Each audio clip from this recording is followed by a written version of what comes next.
이게 혼자서 관리가 돼요? 관리를 못할 게 없어요. 제가 왜 못하지? 그럼 내가 이 없어도 수익 파이프라인을 만들 수가 있는 거네? 네, 총 600만 원 정도 나옵니다. 월급보다 진짜 많아요. 수령액이 283만 원이 지금 들어온 거거든요. 진상 가 왔었던 거예요. 모르셨죠? 지금 아마 모르시는 분들이 진짜 많을 건데 레드오션 아닌 것 같다. 거의 10만 원 이내로는 다 시작하실 수 있고, 애초에 마케팅이나 홍보 문구 작성이 금지돼 있어서 정말 그냥 정직하게 올리면은 그대로 판매가 되거든요.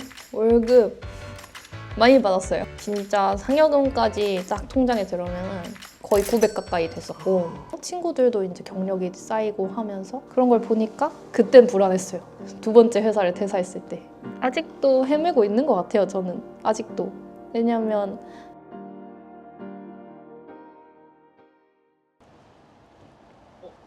안녕하세요. 안녕하세요. 네, 안녕하세요. 자기소개 한번 부탁드릴게요. 네, 안녕하세요. 저는 간호사 퇴사하고 지금 여러 가지 일 엔잡으로 하고 있는 27살 자리입니다. 여기 어디예요? 여기 제가 운영하는 숙소여가지고 오늘 청소 점검 한번 하려고 왔습니다. 갈까요?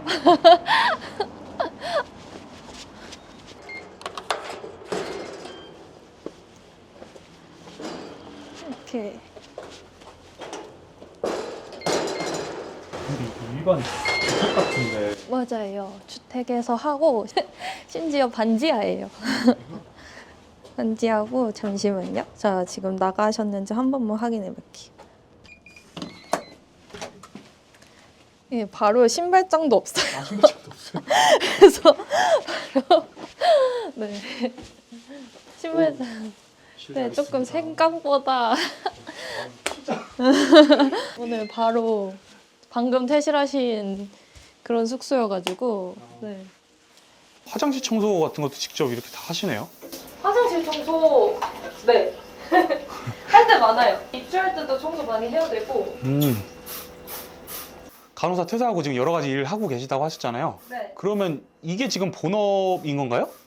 아니요. 저는 간호사 퇴사하고 연구 쪽으로 지금 하고 있는 본업은 따로 있고, 네, 출퇴근합니다. 9시부터 5시까지. 네. 그래서 보통 여기 숙소 관리는 퇴근하거나 아니면 주말에 할 수 있으면 하는데, 보통 그냥 올 일이 별로 없어서 최대한 자동화를 해서 그 인력을 쓰려고 하는 편이에요. 그러면 그 청소해 주시는 분한테는 얼마 정도 주시는 거예요? 투룸 기준으로, 이런 방 투룸 기준으로는 2만 원에서 2만 5천 원 정도 드리고, 3룸은 3만 원, 3만 5천 원 드려요. 생각보다 싸네요? 그쵸. 그 구하는 게 쉽진 않은데, 네. 그래도 해주신다는 분들이 계셔가지고. 어디서 구해요, 그런 분들은? 저 당근에서 보통 구해요. 적셔놨네. 이게 뭐야. 그래도 오늘 이 정도면 숙소 양호한 편인가요? 네, 이 정도면 괜찮은 것 같고, 이런 식기 같은 것도 하나도 안 쓰셔가지고 완전 깨끗하고, 그냥 피자만 드시고 가신 것 같아요. 술 좀 드시고 2차로 오시지 않았나. 밖에서 보면은 그냥 일반 주택이잖아요. 네. 이용하시는 분들이 많으세요? 네, 되게 많아요. 보통 한국 분들이 많이 이용하시는 거죠? 외국 분들도 아니요, 이용하세요? 외국 분들이 주예요. 여기가 동대문이랑도 가까워서 그런지 굉장히 외국인 분들도 많이 오세요. 그럼 이렇게 했을 때 한 달 기준으로 예약이 몇 건 정도 돼요? 저는 한 4일, 3일 정도 빼고는 다 차는 편이고, 이번 달 지금 11월 달도 한 6일 빼고는 이미 다 찼어요. 그럼 지금 이 숙소 하나만 운영하시는 거예요? 지금 이 숙소 포함해서 에어비앤비 2개, 단기임대 4개 운영하고 있습니다. 이게 혼자서 관리가 돼요? 관리를 못할 게 없어요. 제가 왜 못하지? 할 수 있어요.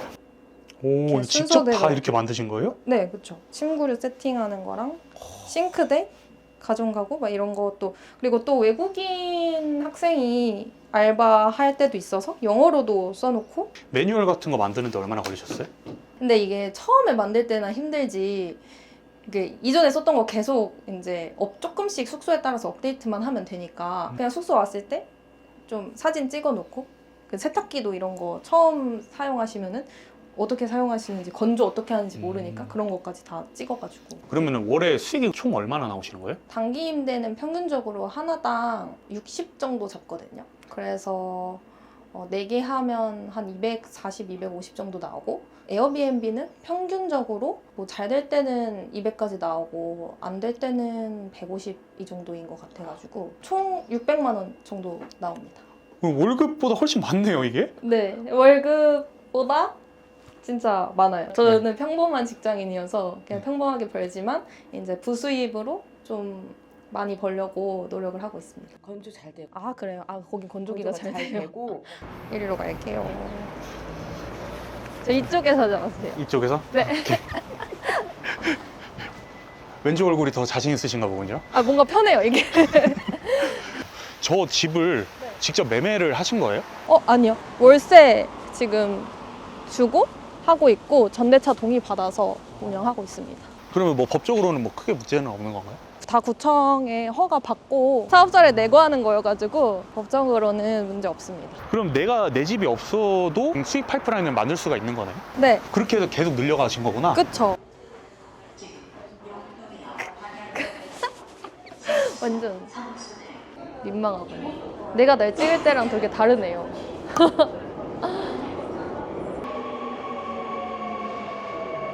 자가 이렇게 어제부터 오늘까지 이렇게 왔어요. 이렇게 쭉쭉쭉쭉. 그럼 이거 본업하시면서도 그냥 응. 예약 확정 나면 거기서 확정만 누르고 이렇게 확인하신 거예요? 맞아요.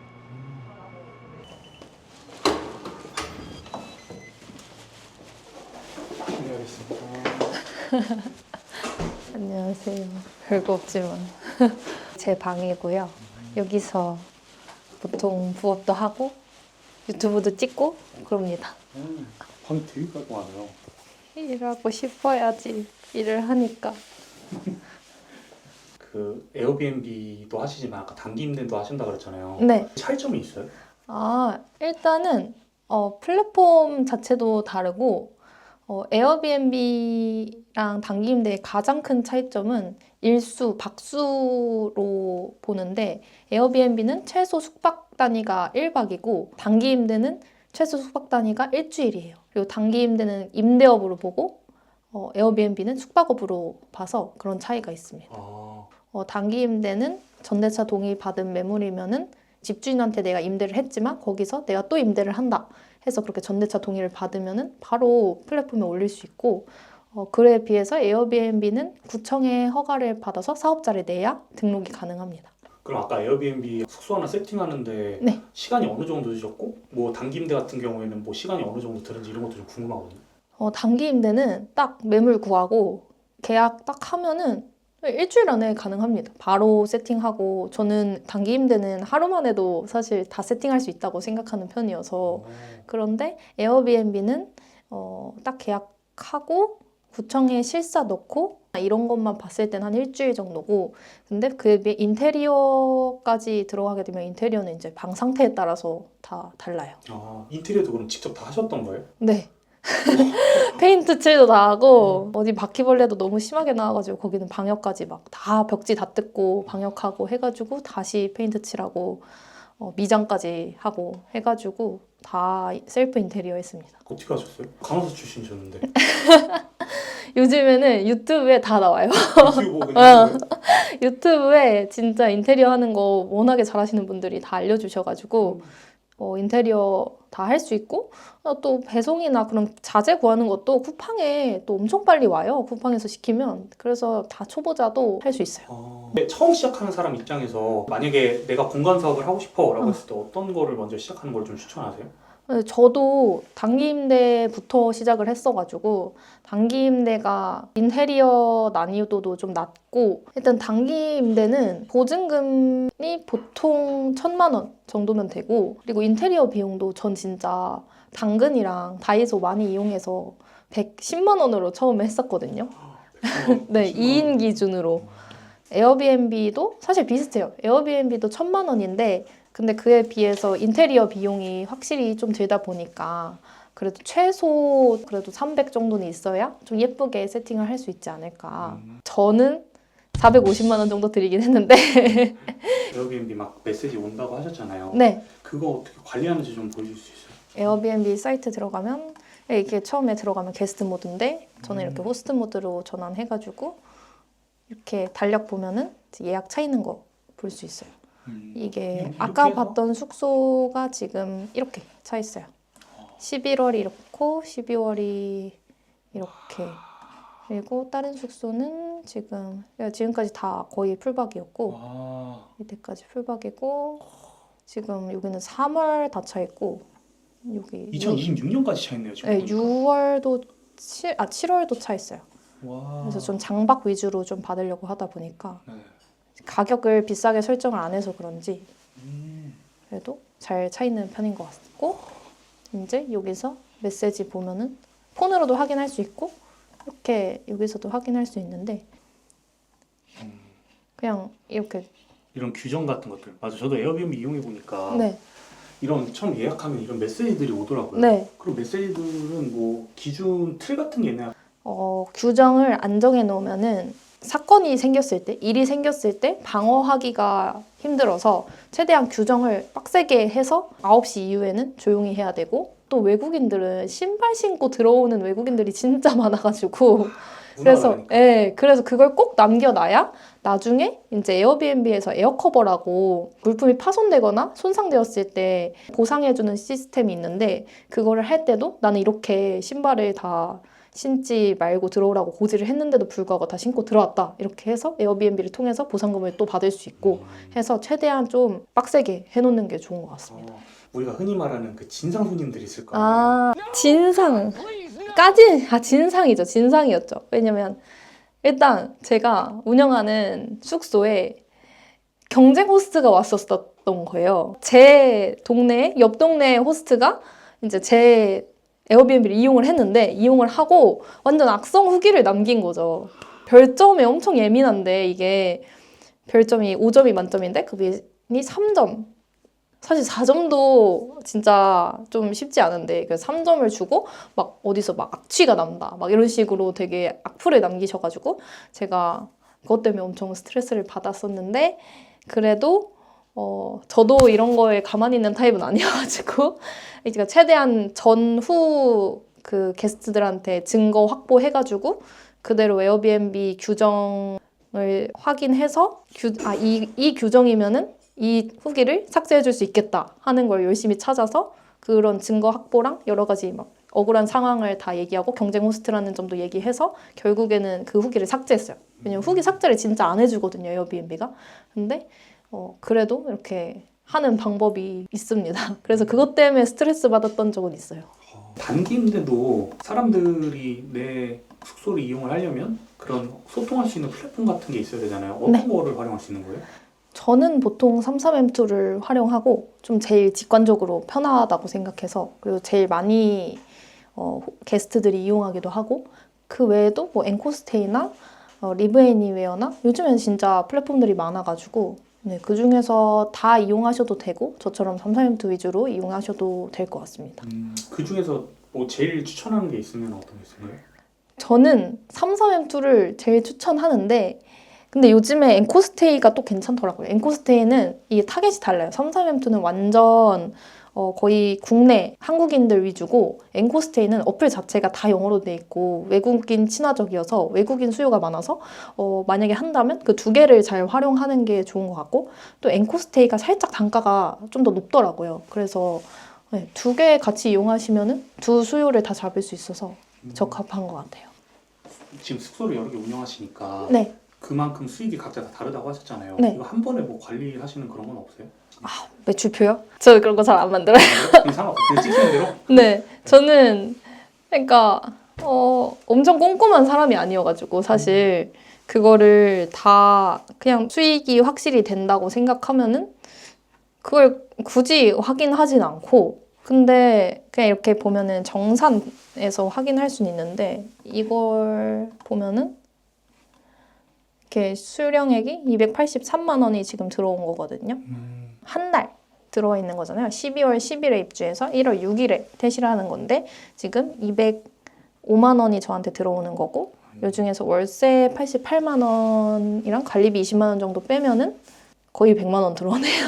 어, 한 달 수익이. 한 달 네. 수익이? 그래서 이걸 굳이 제가 표로 하진 않지만 아, 뭐 돈이 잘 들어오고 있구나. 이렇게. 네. 그냥 그 정도로만 생각을 하지 엄청 꼼꼼하게 하지 않아요. 그래서 이렇게 좀 다양하게 할 수 있는 것 같기도 하고. 많이 신경을 안 써서. 네, 신경을 많이 안 써서. 네. 아까 학교 장터 관련해서 얘기해 주셨잖아요. 그건 뭐예요? 학교 장터는 이것도 그냥 쇼핑몰이어가지고 물품 소싱해서 올려서 판매하는 플랫폼이긴 한데 그 수요자가 보통 공무원 아니면은 학교 선생님들인 플랫폼이에요. 학교 선생님들이 국가 예산으로 구매를 하는 플랫폼이어가지고 좀 가격 경쟁력이 좋은 점이 있습니다. 어떻게 보면 온라인 사업인 거잖아요. 맞아요. 근데 요즘 뭐 쿠팡이나 네이버 플러스토어 이런 것들을 되게 많이 하는데 네. 그런 건 안 하세요? 저는 뭔가 제대로 막 상세 페이지 만들고 이런 것도 못하고 이렇게 마케팅도 배워본 적 없고 엄청 초보자거든요. 그런 입장에서 뭔가 네이버 스토어나 이런 거 해봤자 힘들기만 하고 수익이 안 날 것 같다는 생각이 들었어요. 근데 그에 비해서 학교 장터는 애초에 마케팅이나 홍보 문구 작성이 금지돼 있어서 저처럼 마케팅 못하는 사람들도 정말 그냥 정직하게 올리면은 그대로 판매가 되거든요. 그래서 그런 면에서 진짜 메리트가 있는 것 같고 또 다른 측면으로는 수수료가 엄청 세잖아요. 쿠팡 그런 거. 저도 정확히는 모르는데 엄청 수수료가 세다고 들었거든요. 근데 요거는 수수료가 일단 10만 원 안 넘으면 1,000원이고 10만 원에서 20만 원이면 2,000원 20만 원에서 30만 원이면 3,000원. 커피값보다 싸네. 네, 수수료가 진짜 싸요. 내가 10만 원 팔아도 그러니까 내가 9만 원 팔아도 1,000원만 주면 돼요. 그래서 이런 수수료 같은 거에서도 정말 메리트가 있어서 그리고 대량 주문이 좀 많아서 대량 주문이 많이 들어올 것 같은 거 막 이름표 같은 것도 있고 처음에는 기본적인 물품들 사무용품들만 올려도 되지만 나중에는 이렇게 할로윈 시즌 되면은 좀 할로윈 뭐 만들기 이런 거 많이 올리고 크리스마스 시즌 되면은 크리스마스 카드 만들기 뭐 이렇게 학교에서 하는 것들 있잖아요. 이거 하시는 분들이 막 조카한테 물어본다고 하더라고요. 야, 요즘 학교에서 뭐 하냐? 이렇게 물어봐서 좀 학교에서 많이 할 것 같은 그런 것들을 많이 구매를 해요. 실제로 이거 지금 활용해서 판매하시는 분들 많나요? 모르셨죠? 학교 장터. 네, 전 처음 들어요. 지금 아마 모르시는 분들이 진짜 많을 건데 그래가지고 아직까지는 레드오션은 아닌 것 같다. 학교 장터는 모르시는 분들이 많아가지고 초보자가 들어오기엔 정말 좋은 시장인 것 같아요. 그러면 자랭님은 이거 시작하신 지는 얼마나 되신 거예요? 한 제대로 막 소싱해서 올리기 시작한 거는 이번 연도 3월. 그러면 지금 그럼 매출은 어느 정도? 진짜 잘 나왔을 땐 이렇게 나왔었어요. 여기 있다. 이렇게 순수익 218만 원. 오, 한 달? 한 달. 네. 30만 원. 예, 제일 잘 나왔을 때. 근데 이 뒤로 이제 저도 하긴 한데 또 이것도 주문이 들어오면 문자가 와요. 이렇게 문자가 와요. 주문 들어왔다고. 이렇게 짜잘짜잘하게. 짤짤하게 네. 따라가고 오는구나. 10일 안에 계약을 체결하시기 바랍니다. 네. 이건 뭐예요? 계약을 체결하는 게? 근데 계약 체결하는 게 그냥 승인해라. 그냥 확인하고 빨리 보내라. 네, 10일 안에만 확인하면 돼요. 그러면 이런 거 시작하는 데는 초기 얼마 정도 들어가는 거예요? 이거 공인인증서 비용만 내면 되고 저는 6, 7만 원이었던 것 같은데 그게 또 지역마다 달라요. 그래서 거의 10만 원 이내로는 다 시작하실 수 있고 저는 초보자 입장에서 제일 큰 장점은 마케팅이 필요 없다는 거 같거든요. 올리는 거를 애초에 다 공무원들이 승인을 해야 올라가요. 근데 거기에 마케팅 문구 이런 것들이 들어가면은 다 안 돼요. 물건을 팔려면 보통 마케팅을 해야 되는데 마케팅을 하면 안 되는 맞아요. 마케팅을 하면 잘려요. 네, 마케팅을 막 뭐 초특가, 뭐 세일, 막 마감 세일 이런 거 올리잖아요. 그럼 다 잘려요. 그냥 학교에서 많이 팔 것 같은 물건을 올리는 거고, 근데 여기서 그 상단이 막혀 있다고 제가 말씀을 드리는 게 최대 한 달에 300개씩만 올릴 수 있어요. 그러니까 한 사업자당. 그러다 보니까 또 초보자 입장에서는 좋지만 또 엄청 커질 수는 없는 거예요. 그래서 한계가 있어요. 하지만 뭐 월에 100만 원 더 벌고 싶다 이러신 분들한테는 정말 초기 비용도 안 들고 너무 좋은 것 같죠. 피디님 이거 드세요. 뭐예요 이게? 할머니가 먹으라고 준비해 주셨는데 저 맨날 아침 이렇게 먹거든요. 과일이랑 계란 후라이 이렇게 네 어떻게 드시요? 그 아까 간호사 그것도 대형병원에서 제가 일하신 걸 알고 있어요. 월급은 그러면 어느 정도 받으셨던 거예요 처음에? 월급 많이 받았어요. 많이 받았는데 네. 진짜 상여금까지 딱 통장에 들어오면은 거의 900 가까이 됐었고 근데 뭐 상여금이니까 그거는 근데 아닐 때도 평균적으로는 한 400 초중반은 받았던 것 같습니다. 이직을 한 상태면은 네 그때보다 많이 줄었겠어요. 거의 반토막. 간호사가 되기까지 네 그리고 그 큰 병원에 이제 입사하기가 진짜 어려운 걸로 알고 있거든요. 얼마나 일하셨죠 거기서? 제가 1년 1개월 진짜 딱 1년 정도 해보고 네 이거를 갑자기 이렇게 다 포기하고 네. 옮겼던 이유가 조금 궁금해요. 진짜 딱 그 트리거라고 할 만한 건 제가 6개월 정도 다녔을 때 좀 병원에서 오래 입원 생활을 하던 아기가 있었어요. 제가 소아과였었거든요. 소아 혈액 종양내과였습니다. 소아과에 백혈병 어린이들이 입원하는 그런 병동이었는데 좀 장기 입원 환자가 있었고 그러다 보니까 얼마나 애가 힘들겠어요. 그리고 어머니도 얼마나 지치셨겠어요. 그러니까 협조가 좀 힘든 부분도 있었고 어떤 애 자체가 너무 상태가 안 좋으니까 여러 가지 손이 정말 많이 갔던 거죠.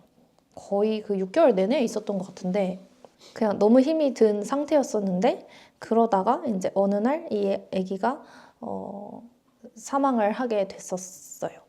근데 그때는 저도 너무 지쳐있고 저도 맨날 밥을 못 먹고 화장실도 못 가고 심지어 잠도 제대로 못 자다 보니까 딱 그 아이가 사망했다는 이야기를 딱 들었을 때 그러니까 진심으로 이렇게 슬퍼하고 그런 감정이 제일 먼저 들어야 되는데 저 스스로가 나 이제 밥을 먹을 수 있겠다 제때 나 이제 조금 평소보다 덜 바쁘겠다 나 이제 조금 그래도 일을 여유 있게 할 수 있겠다 이 생각이 제일 먼저 드는 거예요. 그 생각이 든과 동시에 제가 저 스스로가 너무 싫어져가지고 아니 어떻게 간호사가 돼가지고 내가 돌보는 아이가 사망을 했는데 어떻게 그런 생각을 하지? 이런 생각이 들면서 엄청 현타가 와서 그때 딱 6개월 하다가 나는 간호사 안 해야겠다 라는 생각이 딱 들었고 제 그릇이 작았던 것 같기도 하고 간호사를 하기에 그래서 내가 이거를 너무 오래 하면 내가 너무 건강하지가 못하겠다. 저의 추구미는 건강한 사람이거든요. 건강한 신체, 건강한 정신, 건강한 통장이 제 좌우명이어가지고 그게 안 될 것 같아서 네 퇴사를 선택을 했습니다. 네. 그 퇴사하고 나서 약간 무슨 생각이 들었어요? 이게 첫 번째 간호사 퇴사했을 때는 진짜 그냥 그때는 오히려 난 더 벌 수 있다 이 생각이 강했는데 이제 두 번째 회사를 퇴사를 하니까 뭔가 다른 친구들이 이제 간호사로 막 3년차, 4년차 되고 있는데 나만 또 신입이다. 내가 맞게 하고 있는 걸까? 라는 생각은 했어요. 막 그런 얘기 하잖아요. 회사는 복리다. 쌓였을 때 의미가 있다는 식으로 이야기하는 게 많았고 친구들도 이제 경력이 쌓이고 하면서 그런 걸 보니까 그땐 불안했어요. 두 번째 회사를 퇴사했을 때. 근데 결국 길을 찾으신 거잖아요. 근데 아직도 헤매고 있는 것 같아요. 저는 아직도. 왜냐하면 지금 다니고 있는 직장도 너무 좋고 사람들도 좋고 정말 만족도가 높고 그리고 지금 하고 있는 부업들도 뭐 수익이 잘 나고 잘 하고 있긴 하지만 그러니까 그런데도 불구하고 저는 계속 내가 지금 맞게 살고 있는 건지 아니면 더 좋은 선택지가 있는 건지 아니면 내가 혹시나도 정말 회사를 계속 다니는 게 답이지 않을까? 안정적인 직장을 계속 다니는 게 답이지 않을까? 라는 생각도 계속 해요, 지금도. 근데 그 불안을 가지고 뭔가 아니야, 내가 맞아! 라고 이제 증명하기 위해서 더 열심히 계속 사는 것 같고 그런 것 같아요. 그냥 증명하는 과정인 것 같아요. 그리고 원래는 이제 돈 번 거 열심히 모아가지고 부동산 사려고 했는데 뭔데? 일단 이 한 가지에 매몰돼 있는 사람들한테는 하고 싶은 말이 있는데 저는 그때 당시에 병원에 매몰돼 있는 상태였단 말이에요. 세상이 병원이야. 퇴근해도 병원 생각밖에 안 나고 막 폰으로도 EMR을 볼 수 있었어요. 그 병원 의무 기록.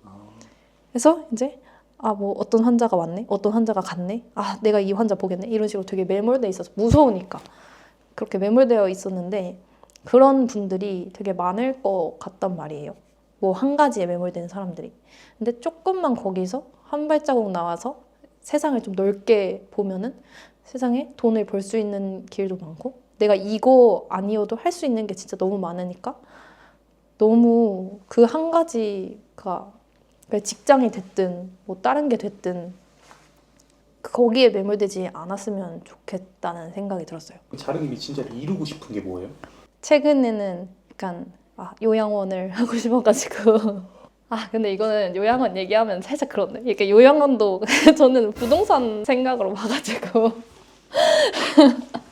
약간 이 요양원 그냥 이것도 약간 모텔 사듯이 요양원 하면은 이제 거기서도 이제 부동산 시세 차익 이런 걸 생각해서 보는 거여가지고 뭐 따뜻한 이야기가 아니어서 너무 자본주의 노예 같아가지고 근데 그런 것도 있어요. 저는 사실 요양원들이 제 주변에 요양원에서 막 일을 했던 동료들도 있거든요. 다 간호사니까 진짜 처우가 엄청 열악해요.